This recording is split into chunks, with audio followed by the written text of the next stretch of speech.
morning everyone.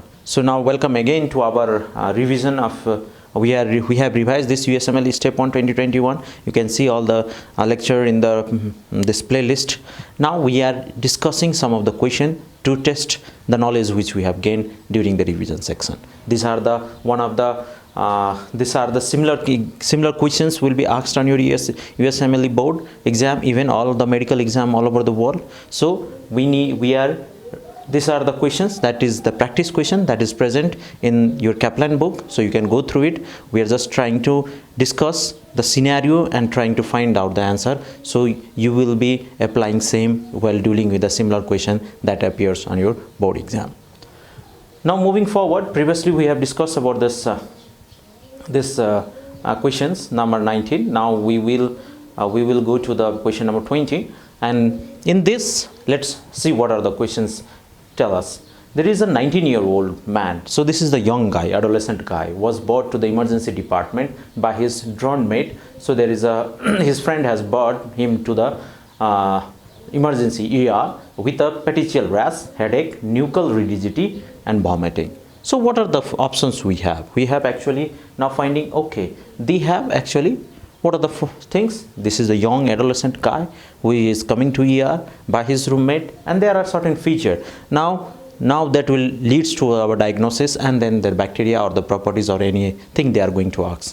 The question is going to ask us. So there is a petechial rash, headache, nuchal rigidity and vomiting. So there is headache, vomiting as well as neck rigidity. So these are the features of your meningitis. So young guy with meningitis, and there is a rash as well. So young guy, meningitis and rash. So there are only few diseases there will be the meningitis with rash. Normally the most common is Neisseria meningitis in young guy. That is also one of the features that is leading to the Neisseria meningitis. First we have to diagnose there is a meningitis. Now we have to think about what bacterial will cause this. What are the hint they have given? There are a lot of bacteria like Streptococcus pneumoniae. In children and young elderly there will be E. coli or Listeria. Since this is a young guy, this Listeria and E. coli doesn't comes in your answer differential diagnosis, then there will be Streptococcus pneumoniae, this Haemophilus influenzae type B, then Neisseria meningitis. The most common in young people will be Neisseria meningitis, and they are telling you that he has this nuchal rigidity, that is neck rigidity, headache and vomiting. This is the feature of meningitis, as well as there is a petechial rash, and that leads to your Neisseria meningitis.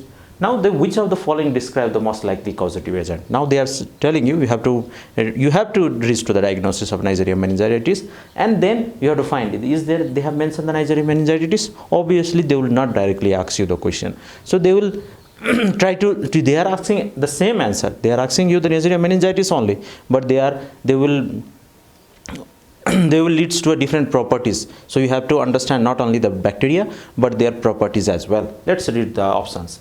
So this is a gram-negative coccus, obviously, capsulated and ferment maltose. If you remember, let me go to the USMLE and Neisseria. So we are on Legionella, Neisseria.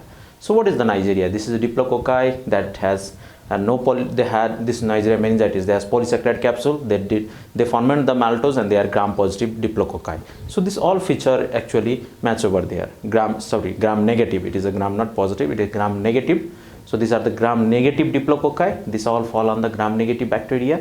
Okay, and then I have told you the gram-negative bacteria. Few are only cocci, that is Neisseria and Moraxella, and maximum are bacilli. So among this we can see that this is the gram-negative diplococci with capsule and maltose detection. So your option A is matching, and your option A is leading to your pointing your diagnosis. So gram-negative coccus, capsulated, ferment maltose.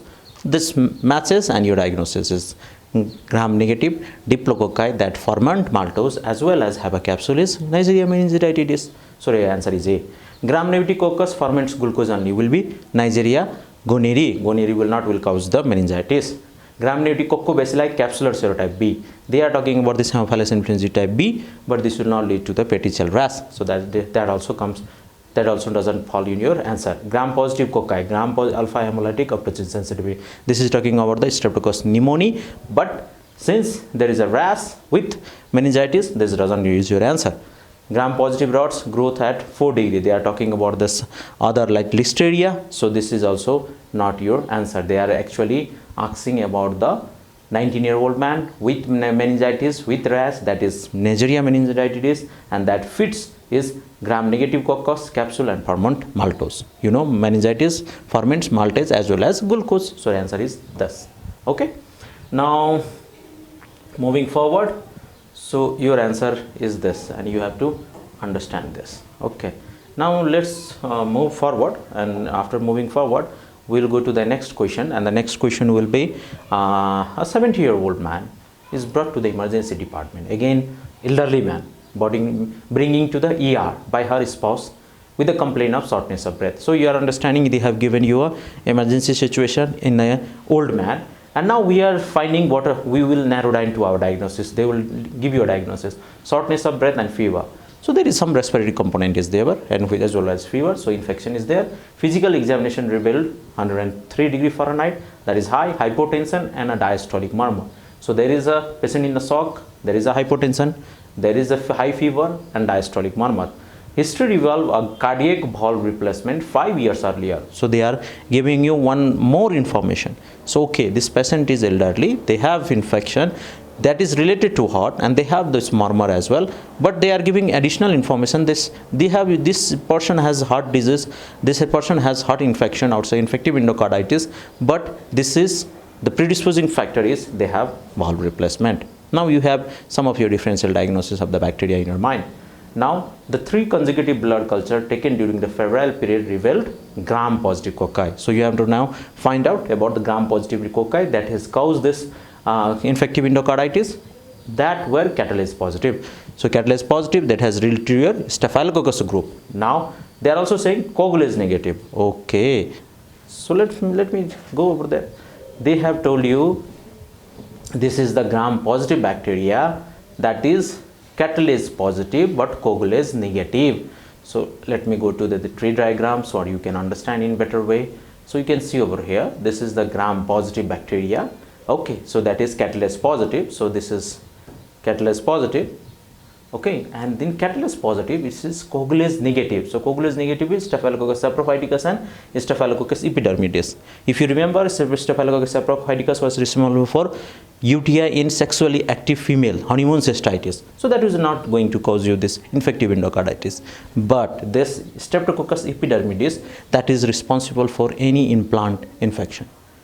So this can colonize there, they can form the biofilm, and then they cause the infective endocarditis. So your answer is gram positive cocci, that is catalase positive, coagulase negative, and it's actually snow-white sensitive Staphylococcus epidermidis that you have to understand. So your question is the 3 blood cultures during the febrile period revealed gram positive cocci that were catalase positive. Okay, Staphylococcus group, then goes to the coagulase negative, root of the Staph aureus, then come, so your differential diagnosis remains only Staphylococcus saprophyticus and Staphylococcus epidermidis. Among that also, you know, only epidermidis will cause biofilm and cause heart infection, any valve infection, any implant infection. Saprophyticus is normally responsible only UTI in a sexual active female. So your answer is Staphylococcus epidermidis. So let me see, Enterococcus faecalis, no, Kingella, Staphylococcus aureus, this is coagulase negative, so it is not Staphylococcus epidermidis. Yes, your answer is Staphylococcus epidermidis, and this is your answer. So this is the answer. Staphylococcus epidermidis is your answer. Okay, Staphylococcus saprophyticus is not, because it will not cause us this is not the case of UTI. This is the infective endocarditis with previously predisposing factor of heart valve replacement. Okay. So you have got the answer. Let's move again forward and see what are the other features, like what is the structure that is found in gram negative but not in the gram positive bacteria. This is very straight forward answer. This is a very straightforward question actually, and this is very straightforward answer as well. So they are talking about what is the difference between gram positive and gram negative bacteria, and normally about their outer structure. So this is the just one step question. They are asking just one step answer, and we know in gram positive bacteria there is cell wall made of the peptidoglycan, whereas in gram negative bacteria it is composed of an outer membrane. So this outer membrane, you can see this outer membrane is actually present in gram negative bacteria, but In gram-positive bacteria, there is no any outer membrane. They only have this peptidoglycan thick layer. So there is peptidoglycan layer. You can see this is the peptidoglycan layer. This is the peptidoglycan layer. But this outer membrane is not present in gram-positive, but present in gram-negative. So this is a case of they are asking about this outer membrane is present in the gram-negative. They are not present in the gram-positive, and same is the answer. So let me show you the answer. So our answer is they are talking about the outer membrane. Both have capsule, both have cell wall, both have cytoplasmic membrane. They both can form endospore. Mainly outer membrane is the thing that is normally not present in, that is present in gram-negative but not in gram-positive bacteria. You hope you understand the. This was pretty much very easy. Let's move forward again, and now we will go to the another question, that is a tourist who recently returned from a trip to a Peru. So this was a place from where a person come back. So that is in some. So this question is asking you, okay, this Peru, the place is important. There is something endemic, so that this person has carries and come back. A tourist who returned from trip from the Peru goes to her physician complaining of persistent high fever, malaise and constipation. So there is fever, malaise, this is a general constitutional symptom, but they are saying constipation. So constipation is something unusual. This does not occur in all infection. That persists over a week. She recalls that fever began slowly and climbed to 105 degree, 105.8 degree Fahrenheit. So it was begin over here, okay. So this was begin over here, and they are saying climbing. So this seems, and here you have 105.8. This is very high degree Fahrenheit. So you have to understand this is a very serious condition. Having the background that his person has a constipation in the first week. This is the diagnosis of enteric fever. So in enteric fever, what is, if you have gone in your medical school, then you have understood, you have seen about, you have heard about the typhoid fever. We have also talked about this Salmonella typhi, and that was actually causing this. In first week there is the constipation, fever, malaise, and the fever rise in the slowly step ladder pattern, and that is characteristic feature of this typhoid fever. A physical examination revealed enlarged spleen and tender abdomen with rose spot colors. These are the more feature of a typhoid fever. So there will be the enlarged spleen, tender abdominal, rose colored spot. The laboratory isolation of the bacteria has H2S production. They are giving more information. Okay, you know the Salmonella typhi is H2S production and is a motile. So these all are the feature that has leads to the Salmonella typhi. Which organism is most likely the cause or condition, and obviously this is the not enterohemorrhagic E. coli, not enterotoxigenic E. coli, Salmonella enterica species enteritis. No, this is Salmonella enterica subspecies typhi. Yes, this is the your diagnosis, because this is a characteristic scenario of your typhoid fever, where there is a step ladder pattern of increase in your fever, fever pattern. Then there will be this enlarged lymph node, enlarged spleen, and tender abdominal with rose spot color. Even bacteria, they have given information about the bacteria as well. They are motile and H2S production, and that is Salmonella. Let me get you to the point. If you remember over here, gram negative, no? So let's go to the gram negative one, H2S production. Rapidly we will go through it.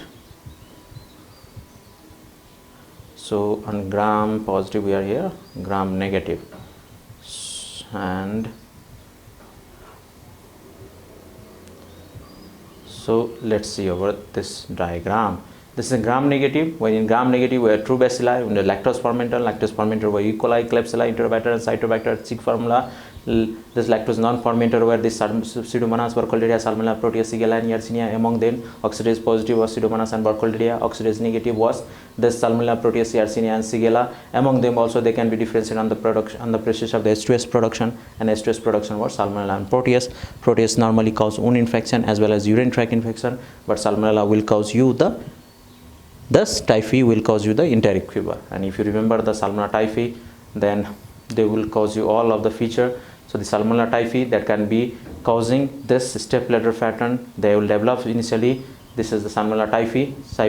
They will develop constipation initially, followed by this diarrhea, and they have this other feature like abdominal pain, there is splenomegaly, and there will be this dissociation in the pulse with the increased temperature. There is no increase in the pulse. Actually, with 1 degree raise in your body temperature, there is 10 pulse rate increases. So if you are comparing about the patient has 105 degrees Celsius, normal is 98. So you have 7 degrees, so 70 times more heart rate should be there, but there will be a normal heart rate. This indicates relative bradycardia, and because this is the characteristic feature of your typhoid fever or enteric fever. So hope you have understood about this, and this is your answer. Salmonella enterica subspecies typhi. Thank you. We'll discuss more question in the subsequent lecture. Thank you again.